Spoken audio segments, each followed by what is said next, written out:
I just felt completely out of my element for that scene because all of a sudden now I am saying these words that Jesus said, and the reality of the situation just crashed down on me in a way that I was entirely unprepared for when we first started rolling the cameras on that dusty morning in the middle of nowhere where the heat was already rising and the entire crew was looking at me waiting for something profound to happen. It is a strange thing to stand there in the sandals and the robes knowing that you are just a flawed and deeply broken human being who has somehow been tasked with portraying the most impactful and incandescent figure in all of human history. And I remember looking at you behind the monitor and thinking to myself that there has been a massive mistake and that at any moment you were going to call cut and realize that I was nothing more than an imposter who had no business stepping into this role. I mean, when we look back at the culmination of this entire 5-year journey, from that very first Humble Church short film we did, to this massive hit series that is now reaching millions of people all over the world,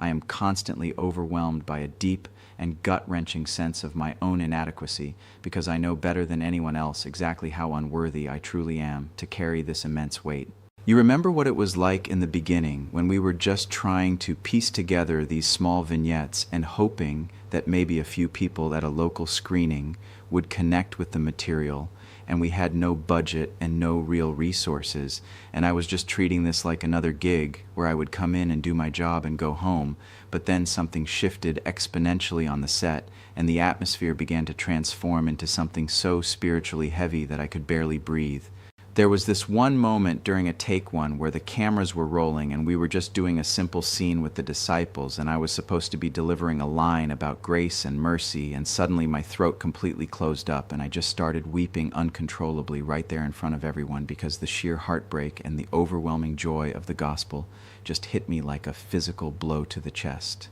It was not just ensemble acting anymore, it was a total surrender of my ego and my own desires, and I realized that I had to completely diminish myself so that something greater could be channeled through me, because if I tried to rely on my own talent or my own understanding of the craft, I was going to fail miserably and take the entire project down with me. We have talked so many times about the delicate balance between capturing the authentic humanity of Jesus while never losing sight of his deity, and that tension is something that I carry with me every single second I am on that set, whether we are shooting a highly emotional confrontation with the religious leaders or just grabbing some quick B-roll of me walking through an olive grove. The pressure is so intense that sometimes the only way we can survive it is by leaning into the ridiculousness of the situation and using self-deprecating humor as a pressure release valve, like that time when a day player completely forgot their blocking and walked right into me while I was trying to deliver a deeply emotional monologue, and we both just burst out laughing because you have to find those moments of levity when you are dealing with such heavy subject matter.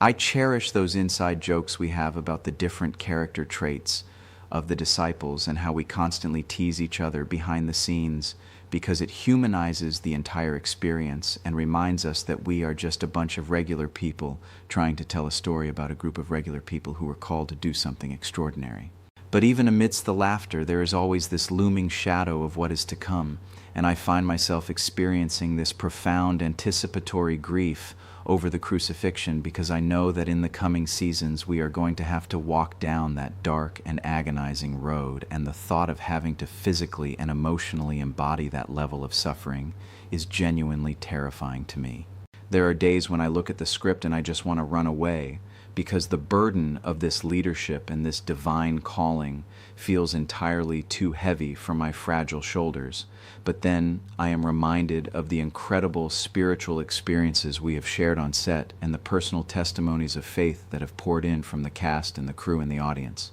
I think about the people who have told us that watching this show has brought them back to their faith or helped them through a dark period in their lives, and that social proof compels me to keep going and to embrace the weakness and the imposter syndrome, because I have come to realize that my brokenness is actually a prerequisite for being used in this way. God did not choose me for this role because I was the most talented or the most righteous actor in the world. He chose me because I was willing to surrender and to let Him work through my flaws and my limitations. And I believe with all my heart that He is not going to let us screw this up as long as we keep our eyes fixed on the true purpose of what we are doing, which is introducing an authentic Jesus to the world. When I sit here and look at you and I think about the bond we have formed over these past few years, I am just filled with such deep mutual gratitude and brotherly love because we have walked through the fire together and we have seen the highest of highs and the lowest of lows, and through it all,